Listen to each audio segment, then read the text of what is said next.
నమస్తే. వాస్తుకు సంబంధించి చాలా ముఖ్యమైన విషయాలు, ఇంట్రెస్టింగ్ టాపిక్ మాట్లాడున్నాం గత వీడియోలో. పివి రెడ్డి సార్ చాలా చక్కటి వివరణ ఇచ్చారు. అసలు ఏంటి వాస్తు? వాస్తు ఎలా నిర్మితమైంది? ఎవరు నిర్మించారు దీన్ని? దాని పూర్వాపరాలు ఏమిటి? మనం దేన్ని నమ్మాలి? ఈ విషయాలన్నీ కూడా డిస్కస్ చేసున్నాం. ఆల్రెడీ ఒక వీడియో చేసున్నాం దీనికి సంబంధించి. తప్పకుండా వాచ్ చేయండి. దానికి కంటిన్యూటీగానే ఈరోజు ఒక వీడియో చేయబోతున్నాను. ఏమిటి అంటే సచివాలయంలో, తెలంగాణ సచివాలయంలో చాలా మార్పులు జరుగుతున్నాయన్న ఒక వార్త సోషల్ మీడియాలో బాగా హల్చల్ చేస్తోంది. అసలు ఇది కరెక్టేనా? రాంగా? బయట మనకెక్కడా కనిపించట్లేదు మార్పులు. లోపల అంతర్గతంగా మార్పులు నడుస్తున్నాయి అనేది ఒక వార్త. ఇది ఎంతవరకు నిజం? అసలు వాస్తు బయట కనపడేదా? లోపల అంతర్గతంగా జరిగేదాన్ని వాస్తు అంటారా? మరి ఇంతకుముందు సార్ చెప్పిన దాన్ని దీన్ని ఎలా మ్యాచ్ చేయొచ్చు? ఏమిటి అనేది ఈ వీడియో ద్వారా తెలుసుకుందాం. తప్పకుండా వీడియోని లాస్ట్ వరకు చూసే ప్రయత్నం చేయండి. నమస్కారం సార్. నమస్కారం మేడం. సార్ ఏంటి సచివాలయంలో రకరకాలుగా వాస్తుకు సంబంధించిన మార్పులు చేస్తూ ఉన్నారు. వాస్తు సరిగా లేదు అని చిన్న చిన్న మార్పులు చేస్తున్నారనే ఒక వార్త బాగా సోషల్ మీడియాలో చక్కర్లు కొడుతోంది ఒక రకంగా చెప్పాలంటే. మీరు చెప్పిన దాని ప్రకారంగా అసలు వాస్తు అనేది భగవంతుడు నిర్మించింది. మనుషులు నిర్మించింది ఏది కూడా 100% వాస్తు కాదు అని గత వీడియోలో మీరు చెప్పున్నారు ఆల్రెడీ. మరి ఇంతకుముందు బీఆర్ఎస్ గవర్నమెంట్‌లో నిర్మించినటువంటి సచివాలయం ఏదైతే ఉందో అది మానవ నిర్మితమే. ఇప్పుడు మార్పులు చేస్తున్న ఇది రేవంత్ రెడ్డి గారి పీరియడ్‌లో చేస్తున్న ఇది మానవ నిర్మితమే. మరి మార్పులు ఎందుకు చేస్తున్నారంటారు? అది వాస్తు బాలేదని మళ్ళీ వీళ్ళు మార్పు చేయడం ఏంటి? మీరెలా వర్ణిస్తారు దీన్ని? చెప్పండి. సో మంచి క్వశ్చన్ మేడం. థాంక్స్. ప్రేక్షకులకు, పొలిటికల్ లీడర్స్‌కి, పండితులకు, మేధావులకు నమస్కరించి చెప్తున్నా మేడం. నేను గతంలో వీడియోలో చెప్పినట్టుగా వాస్తు అనే పదము భగవంతుని దృష్టిలో 100% సత్యం, బ్రహ్మసత్యం. ఇది నా దృష్టిలో భగవంతుడు, ఆ బ్రహ్మదేవుడు బోధన చేసిన వాస్తు సిద్ధాంతము 100% బ్రహ్మసత్యం అని బోధన చేయడం జరిగింది. నా దృష్టిలో కూడా ఎన్నో నిర్మాణాలను గురించి మనం ఆలోచన చేస్తే సృష్టి నిర్మాణాలు, మానవ నిర్మాణాలు ఆలోచన చేసుకుంటే సృష్టి నిర్మాణాలను మానవుడు ఎన్ని జన్మలు ఎత్తినా అమలు చేయలేడు. మానవుని మేధస్సు ఈ అనంత విశ్వాన్ని జయించేంత మేధస్సు కలిగి జన్మిస్తాడు మానవుడు. కానీ తన కర్మలు సపోర్ట్ ఇవ్వవు. ఇప్పుడు ఎగ్జాంపుల్గా మీకు మంచి ఒకటి సైంటిఫిక్ మెథడ్లో నేను ప్రేక్షకులకు తెలియజేస్తాను మేడం. ఇప్పుడు మన తెలంగాణ సచివాలయం బీఆర్ఎస్ నిర్మించిన దాన్ని ఇప్పుడు నేటి గవర్నమెంటు, కాంగ్రెస్ గవర్నమెంటు అది సంపూర్ణ వాస్తుకు బీఆర్ఎస్ పార్టీ నిర్మించినట్లయితే బీఆర్ఎస్ పార్టీ ఓడిపోయేది కాదు కాబట్టి అది వాస్తు బలం లేదు కాబట్టి మళ్ళీ దాని వాస్తు కలిగి దానికి ఏదో వాస్తుకు మార్పులు చేర్పులు చేస్తూ ఉన్నారు. సార్ ఇక్కడ ఒక చిన్న ఇది ఏమిటి అంటే సచివాలయం నిర్మించారు కానీ అక్కడి నుంచి విధులు నిర్వర్తించారా? కొత్త సచివాలయం నుంచి బీఆర్ఎస్ పార్టీ లేదు కదా? ఒకటేసారి వచ్చిపోయినట్టు తెలుసు. ఓకే. సో అంటే ఒక్కసారి వచ్చినా గానీ ఆ ప్రభావం ఉంటుందంటారు. అది రాంగ్ మేడం. అది రాంగ్. నేను అదే చెప్పబోతున్నా. ఇప్పుడు మీకు ఎగ్జాంపుల్గా చెప్పాలంటే మేడం, ఒక స్టూడెంట్ ఉన్నాడు.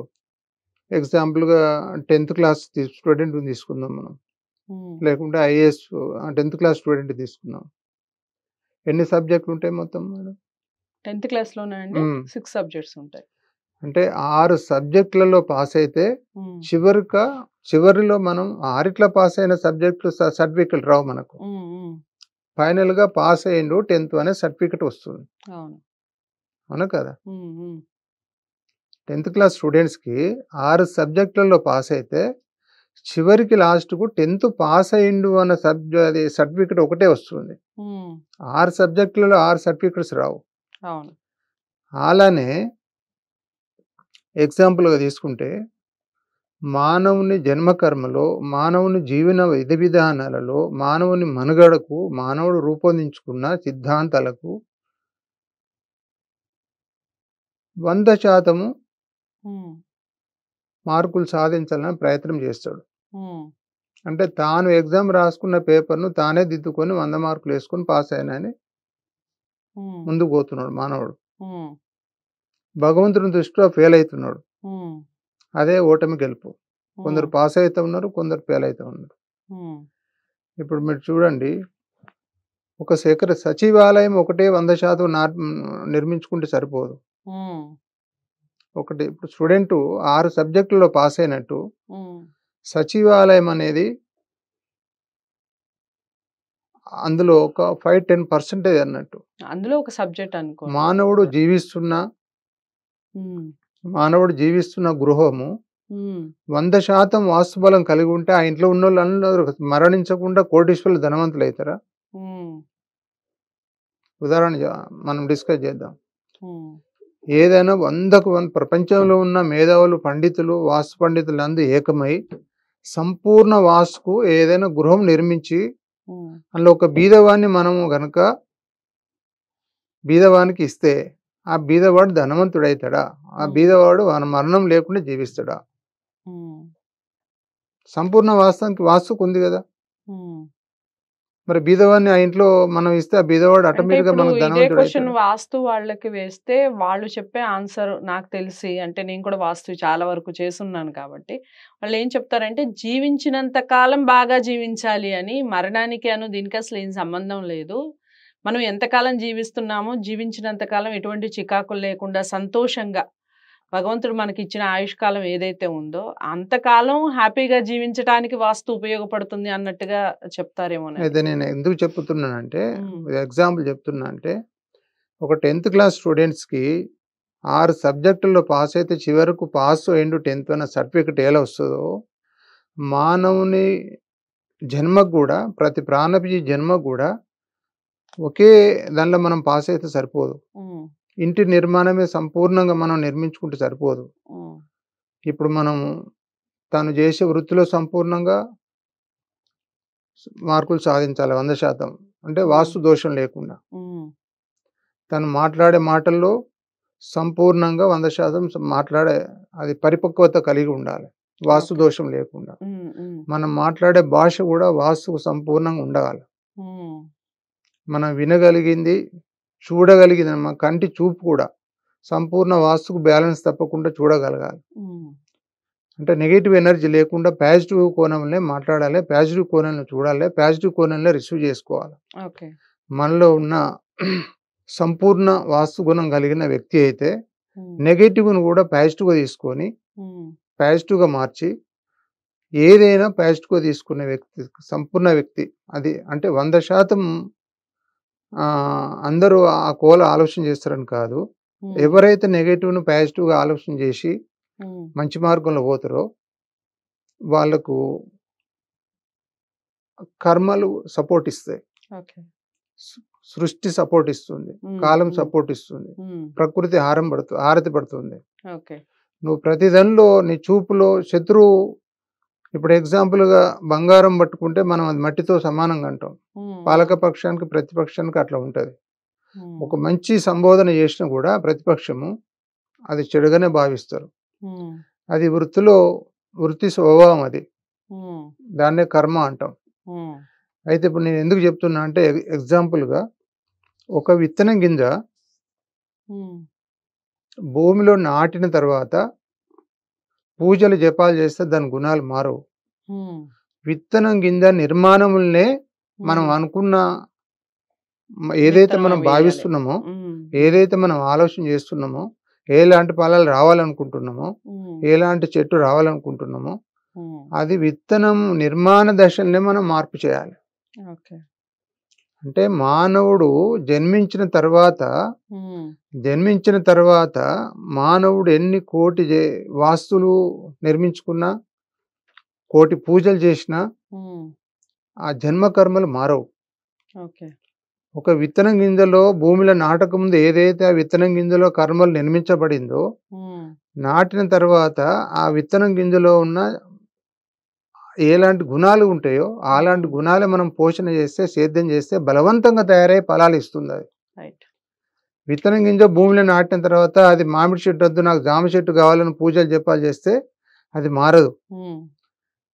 అలానే మానవుని జన్మ కూడా మానవుడు జన్మించక ముందు మానవుని జన్మకర్మలో జనన మరణం మధ్యన జరిగే క్షణము జన్మించక ముందే నిర్ణయించబడుతుంది.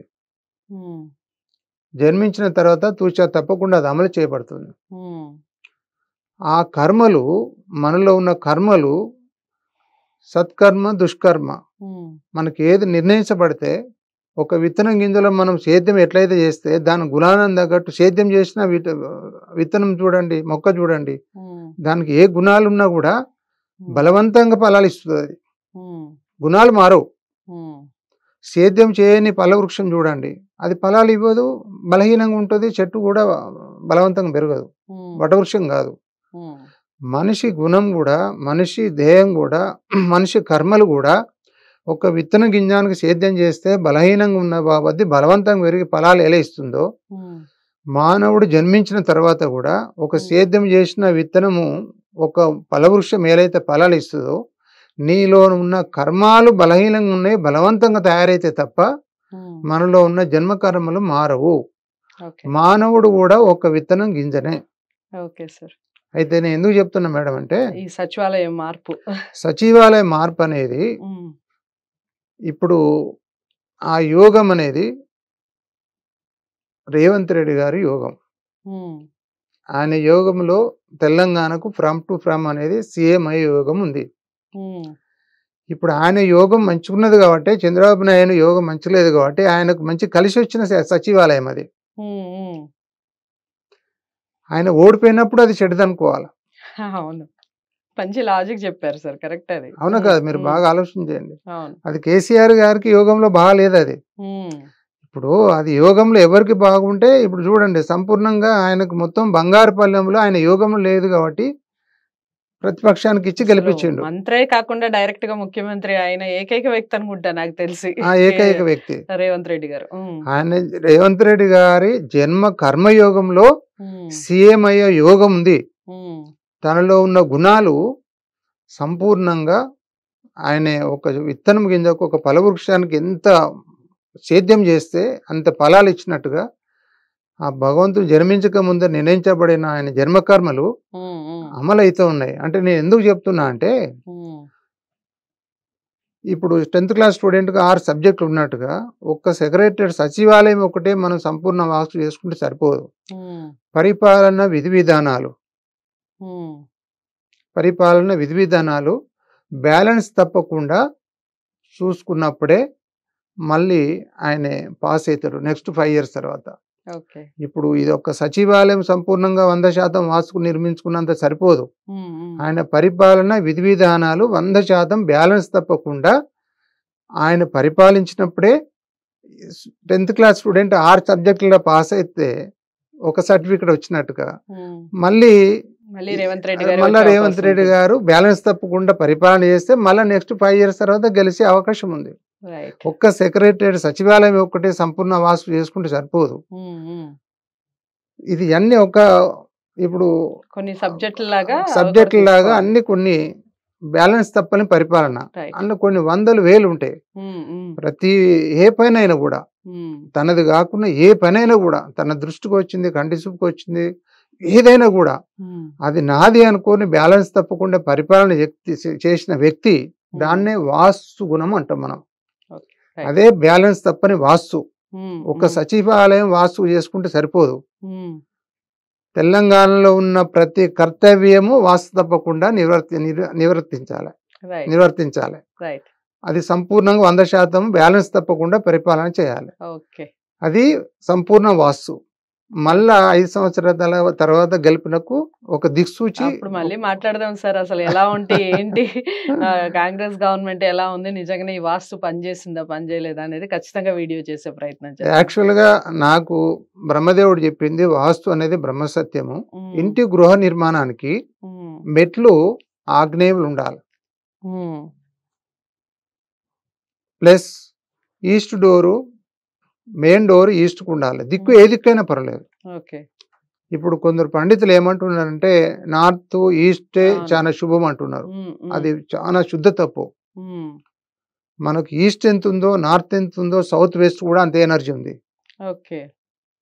మీరు బాగా గుర్తుపెట్టుకోండి. హ్మ్. సైంటిఫిక్‌గా మన చుట్టూ మనం సంపూర్ణంగా గుండ్రని ఆకారంతో విశ్వం ఏర్పడింది. హ్మ్. 4 మూలలు కలిగి విశ్వం లేదెక్కడ. హ్మ్. హ్మ్. మీరు చూడండి. ఈ చుట్టు 4 గుండ్రని ఆకారంతో ఉంది. విశ్వం ఉపరితలం గాని, భూగోళం గాని. హ్మ్. మనం ఏ కోణం గూడా ఏదో ఒక మూల అని విశ్వాన్ని మనం చెప్పకూడదు. ఓకే. ఒక మూలలు కలిగి విశ్వం లేదు. హ్మ్.